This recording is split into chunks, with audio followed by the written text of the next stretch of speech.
Illolin sanya hoto a manhajojin ƙirƙirar basirar AI. Mutane da dama kan yi amfani da hotunansu na 'yan uwansu ko ma na wasu da suka ɗauka su yi amfani da su wajen haɗa bidiyo ko hotunan ƙirƙirar basirar AI.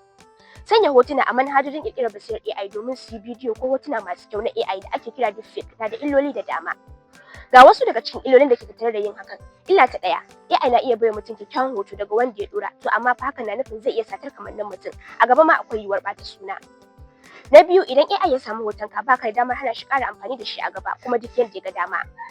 Misali, idan wani ya bashi umarnin yi masa hoto kuma umarnin ya dace da fuskarka, yana iya amfani da fuskarka, jikin kuma ya bambanta.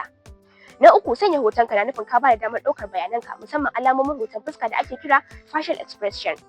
Hakan na nufin za a iya satar kamannin mutum a yanar gizo wajen yin wasu abubuwa wanda ake kira da identity theft. Na hudu kuma shine kamfanonin AI na iya sayar da bayananka, hotonka ga kamfanoni domin tallar wani abu daban. Don haka kafin ku sanya hotonku a manhajojin ƙirƙirar basirar AI domin gyara muku hoto ko yi muku hoto masu kyau, to fa ku tuna illolin da ke gaba. Ku ci gaba da bibiyar kafar tantance labarai, bin diddigi da bincike ta alƙalanci domin kare kanku daga labarin ƙarya.